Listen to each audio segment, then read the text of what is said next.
जमालपुर से मुकाबला मोदी और ओवैसी का है। आप किसको हराएंगे, किसको जिताएंगे, आपको सोचना है। आप किसको इज्जत देंगे, किसको जिल्लत देंगे, आपको फैसला करना है 5 तारीख के दिन। ये आपके हाथों में है। मैं तो सिर्फ खड़े होकर अपनी जबान से आपको कह सकता हूं, अल्लाह ने मुझे आवाज दी और अल्लाह ने मुझे हाथ दिए। मैं तुम्हारे सामने हाथ फैला रहा हूं। मैं तुमसे कुछ नहीं मांग रहा हूं, मैं दौलत नहीं मांग रहा हूं। मैं सिर्फ यही कह रहा हूं कि मैं तुम्हारे सामने हाथ फैला कर कह रहा हूं कि मेरे हाथों में तुम्हारे इत्तेहाद की खैरात डाल दो। मेरे पास ये हाथ है। मैं आज तुम्हारे सामने भीख मांग रहा हूं कि तुम इत्तेहाद पैदा करो। यही मेरे पास है।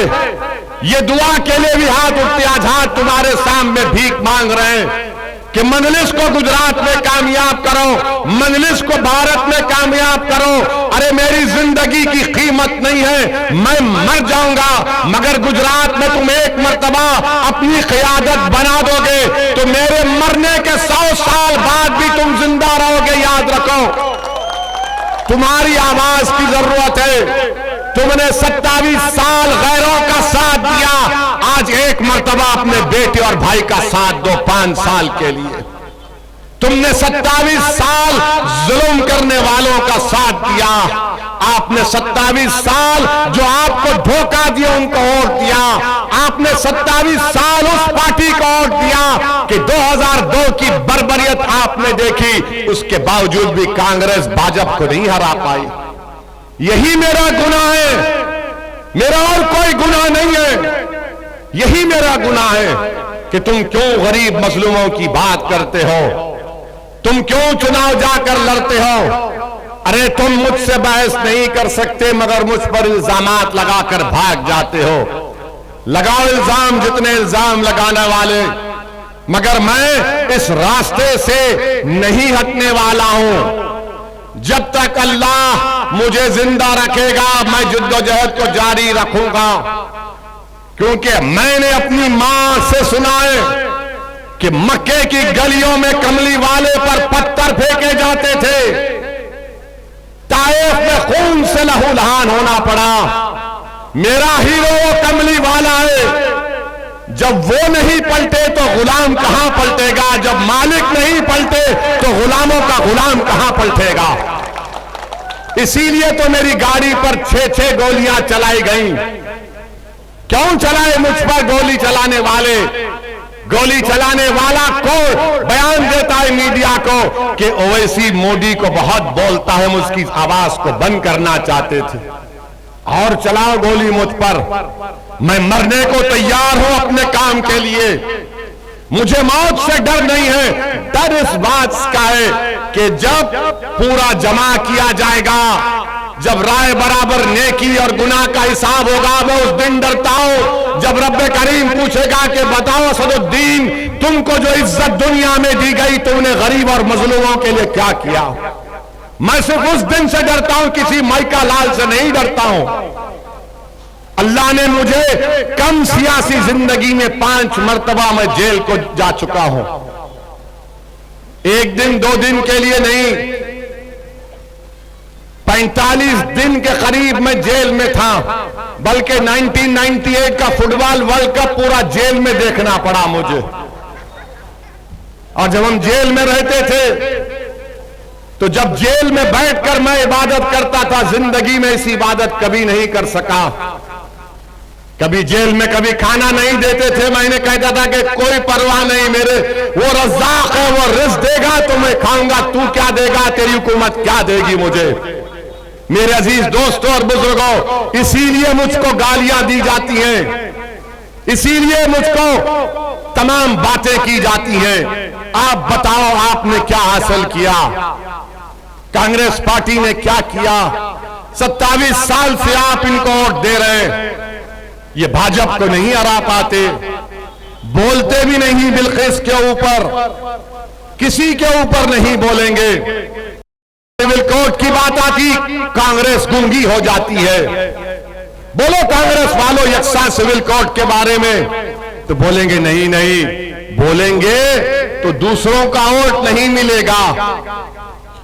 क्यों नहीं मिलेगा? नहीं नहीं, सबका वोट चाहिए। अरे तेरे बर्बादी का, मेरे बर्बादी का सामान भाजपा तैयार कर रही है मुझे तकलीफ पहुंचाने के लिए। अगर कल गुजरात की विधानसभा में यकसा सिविल कोड का कानून लाया जाएगा तो जमालपुर की जनता को ये दीवाना आपको पैगाम दे रहा है। मेरी इज्जतदार मां और बहनों, मेरे बुजुर्गों, मेरे नौजवान साथियों, तस्वुर की दुनिया में तुमको लेकर जाता हूं। कल अगर विधानसभा में, असेंबली में यकसा सिविल कोड का कानून लाया जाएगा तो ये कांग्रेस का गूंगा बोलेगा या साबिर बोलेगा, आप तय करो। कौन बोलेगा? उनके खिलाफ कौन लड़ेगा? भाजपा के खिलाफ। ये 5 साल से एमएलए है, कितने मर्तबा असेंबली में बोलता है। ये तोता है, याद रखो, जो का पार्टी बोलती वही तोता बोलता है। ये शेर है, ये शेर की तरह पुकारेगा। और जब 5 तारीख को आप अपना वोट डालने जाएंगे तो एक जख्मी शेर और शेरनी की तरह आपको जाना पड़ेगा।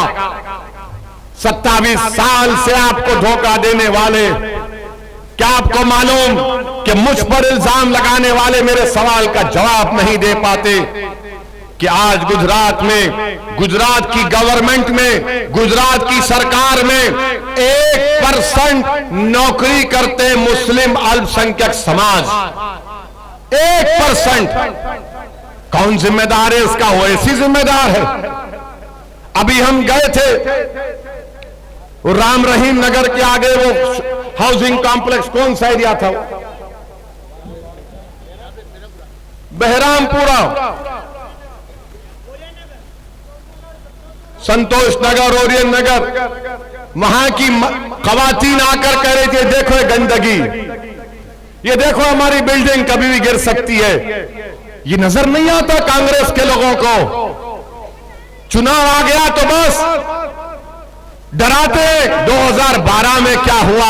अरे 2012 छोड़ो, ये 2022 है। जमालपुर से मुकाबला भाजपा का और मजलिस का है। जमालपुर से मुकाबला भाजपा और साबिर का है। जमालपुर से मुकाबला मोदी और ओवैसी का है। आप किसको हराएंगे, किसको जिताएंगे, आपको सोचना है। आप किसको इज्जत देंगे, किसको जिल्लत देंगे, आपको फैसला करना है 5 तारीख के दिन। ये आपके हाथों में है। मैं तो सिर्फ खड़े होकर अपनी जबान से आपको कह सकता हूं, अल्लाह ने मुझे आवाज दी और अल्लाह ने मुझे हाथ दिए। मैं तुम्हारे सामने हाथ फैला रहा हूं। मैं तुमसे कुछ नहीं मांग रहा हूं, मैं दौलत नहीं मांग रहा हूं। मैं सिर्फ यही कह रहा हूं कि मैं तुम्हारे सामने हाथ फैलाकर कह रहा हूं कि मेरे हाथों में तुम्हारे इत्तेहाद की खैरात डाल दो। तुम मुत्तहिद होकर एक वोट का इस्तेमाल करो, बस यही मेरी ख्वाहिश है। मल्ला ने मुझे जिंदा रखा तो मैं आप ही के दरमियान में रहा, आप ही के दरमियान में रहूंगा। जब वक्त आएगा इस दुनिया से जाने का तो इंशाअल्लाह मैं तुम्हारे ही कंधों पर कब्रिस्तान को जाऊंगा। कोई कांग्रेसी भाजपा के कंधों पर नहीं जाऊंगा। मैं जिंदा हूं और रहूंगा तो मेरा हक बनता कि मैं तुम्हारे घर पर आकर दस्तक दूं। वो तुम्हारा घर भी है, मेरा घर भी है। वो तुम्हारी मां भी है, मेरी मां भी है। वो तुम्हारा बाप भी है, मेरा बुजुर्ग भी है। अगर मैं तुमसे नहीं पूछूंगा तो क्या गैर आके पूछेगा? अगर मैं तुम्हारे दरमियान में खड़े होकर अपनी दिल की बात नहीं करूंगा तो कहां करूंगा मैं? इसीलिए मेरी आपसे गुजारिश है कि आप अपने के वोट का सही इस्तेमाल करिए। और आप जानते हैं विकास किसको कहते हैं, डेवलपमेंट किसको कहते हैं। 5 तारीख के दिन, 4 तारीख के दिन इंशाअल्लाह ताला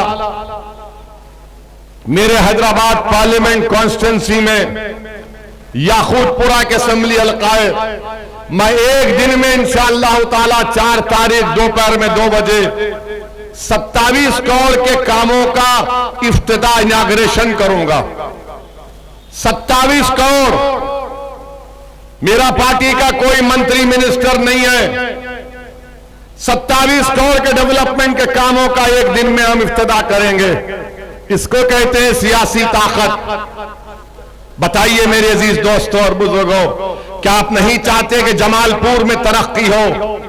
क्या आप नहीं चाहते कि जमालपुर में आपकी तकालीफ खत्म हो?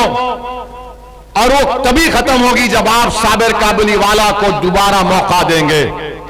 कोई कहेगा कि साबिर भाई 2 मरतबा के एमएलए थे।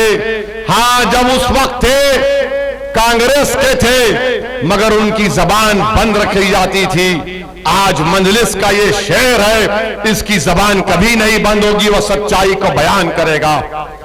गुजरात की विधानसभा में जाकर ना सिर्फ जमालपुर बल्कि पूरे गुजरात के गरीब और मजलूम आवाम की आवाज, उनकी तकालीफ का जिक्र साबिर काबुलीवाला करेगा।